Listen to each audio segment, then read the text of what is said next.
și ne-au luat de la aeroport. Aici ne-am cazat. Vă arăt room tour-ul, vă arăt camera de hotel. Este o cameră foarte faină. Noi ne-am cazat în Istanbul. Operația rinoplastie a avut loc în Istanbul și asta e camera de hotel. Adică prețul care ți-l spun ei este asigurată intervenția chirurgicală, rinoplastia, hotelul și mâncarea dimineața. La amiază și seara îți achiți singur mâncarea. E un hotel ok, curat. În rest, camera cum tu ții, așa este. Dependență de cum ești tu ca persoană sau cum vrei sau cât de tare vrei să stai relaxat. Aici eram eu relaxată, dar după aia se schimbă treaba. Aici arătam ce nu-mi place, ce vreau să nu se facă. E ca aia vreau să nu se facă, să mi stai vârful. Aici deja eram după intervenții, imediat după anestezie. Îmi cer scuze pentru vomitatul din recipient. Aici e chiar după anestezie că m-am trezit. Dintr-o dată am luat telefonul în mână și am arătat intervenția. Așa arată. Mi-au tăiat vârful. Că asta era prioritatea și asta vreau să mi se facă. Vorbesc pe nas pentru că deja ultima zi mi s-a scos azi chestia aia de plastic care o am pe nas. Mă doare, da? Nu știu să fac sânge de stat al curzii. Nu știu și eu. Am chemat mi-aș cer sângele, dar eu îl simt că nu vine. Aici ascult. În caz că nu sunt ok. Cred din cauza că vine să tușesc din cauza la gât. Mă doare în gât data asta. Cred că din cauza asta și cred că e ultima mea operație de genul. Nu mai vreau operație. Mi-a pus chestia asta că încărce sânge. Și o să treacă. Mi-a trecut anestezia, cât de cât mi-a trecut. Mi-a pus curătare de dureri. Acum sunt mai bine.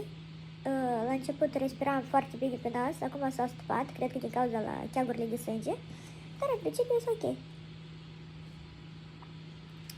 Asta numai că am nasul înfătat. În rest, mă sunt ok. Aștept să mănânc. Mai am vreo... Stați să mă uit. Încă 40 de minute mai am ca să mănânc. Așa că aștept cu nerăbdare. E foame. Ce vreau să spun... Intervenția asta pentru mine nu a fost doar o intervenție de estetică, pentru că eu estetică era frumos. A fost și o intervenție pentru cornetele nazale, din cauza că eu am folosit 3 ani de zile spray de nas, nu mai puteam să respir fără el. Și deci era și din cauza asta că am rugat medicul să facă cu radiofrecvență cornetele să le micșoreze. Și dumnealui a zis că le face. Și pentru că face cornetele, a făcut și estetic. Așa am împușcat 2 iepuri deodată. Deci, a trecut 7 ore de la operație. Mi-a pus 2 picurători de durere de când am venit. Am asta aici pentru că curge sânge, e ceva normal. Nasul e înfundat foarte, foarte tare. Faza nașpa, când înghit, nu se stup urechile. În rest, și mă doare stomacul. Dar au zis că e ceva ok și curând să vină să poată ceva pentru durere de stomac. Dar e ok, pot merge, mă duc la baie. Faza nașpa e asta cu nasul. Și trebuie să beau apă multă. Deja am băut 1,5 litru de apă. De cât știu, trebuie să beau vreo 3. Până la noapte mai am, că nu mă culc acum. Ora 12:25, eu merg pe coridor, în coridorul lung frumos. Merg pe coridor, pentru că mi-a spus că cât mai mult o să merg, cât mai bine o să mă simt. Așa că eu merg. Fac 3 cercuri încolo și coa. Asta sper să fie suficient de astăzi. După aia o să mă duc să mă pun pe pat și poate o să dorm. Vă țin la curent cu restul informații. Prima zi după intervenție este ora 6:15. Am dormit foarte puțin noaptea asta, că am dormit rău din cauza că nu puteam să respir, veneam să tușesc, am băut apă, dormeam așa o oră, o oră și de-am trează. Acum deja nu cred că mai dorm, nu știu, poate doar de mai târziu. Astăzi ne las să mergem la hotel. O să mâncăm dimineața, aștept să-mi aduc mâncarea și după aia cred că o să dea medicament și o să dea la hotel. Nu am mai primit de durere de seară, de la ora 12, azi noapte, mai exact. Și mai ora 6 și mă doare capul un pic. Dar nu am dureri din alea să zici că am dureri foarte mari, nu. Am fost și am mers, am făcut 3 cercuri, pentru că când mă scol așa fac, că e foarte bine să mergi și să bei multă apă. Și acum asta e tot, pe parcurs puțin la curent și vă povestesc. La 9 și 10 minute, ieșim mai degrabă din spital, plecăm acasă din spital, zic plecăm la hotel, unde vom mai sta acolo până duminică și după aia luni la zbor. Acasă ne dăm niște apă fiziologică de curăță nasă și niște pastile și uite, nu cred că nu s-au cu mine deloc. Nu știu ce a să fie pe urmă, dar sper să fie un rezultat formidabil. Puțin la curent. Bună, bună! Eu sunt aici. M-am transferat din spital în hotel. Mi-a spus că seara să scot bandajul. Eu am spălat cu apă fiziologică care vă dau ei și vă dau și seringă. Și am scos că deja e ora 4 și mă deranja foarte tare aici. Îmi țineam în aici unde am tăitura. Ce pot să vă zic? Mă simt așa și așa. Am început să simt o presiune foarte mare aici. Și aici la buză. Dar mi-au dat pastile pentru dureri și acum am luat una. Și la ora 9 trebuie să beau antibiotic. Și o să beau antibiotic. Eu mă operez în Istanbul, m-am operat. Mi s-a părut că e foarte cald, însă poate afară e cald, dar în hotel e foarte frig, mor de frig, am deschis geamul. Așa că dacă plecați pe lunile astea, luați ceva cu voi, să nu înghețați de frig și voi, că eu am doar niște tricouri și am o geacă, dar nu pot să stau în geacă în pat. Așa că luați așa mai multe tricouri cu mânică așa, camelis așa. Eu am crezut că e vară aici. Aveți grijă de voi și vă țin la curent. Astăzi e a treia zi după operație, cum se vede ce m-am vinit un pic m-am umflat la față, mă doare un pic nasul, dar e ok. Azi am făcut ceva ce nu recomand la nimeni, nu se recomandă, nu faceți ca mine, mi-a spălat singur capul, nu recomand, pentru că poate să vă buhnească sângele pe nas, așa mai bine nu trebuie, mai bine căutați undeva. Dar eu n-am mai găsit unde și nu aveam nici răbdare și vreau mai repede să văd cap curat, așa că am hotărât să mă spăl singur. Dar nu recomand că puteți să vă apuci și amețeala și buhnit pe nas și tot. Mă doare gâtul, din cauza că am fost intubată, cred că am mai spus asta, și mi-au rănit tot în gât, din cauza intubației, dar o să treacă. Astăzi respir mai mult pe nas.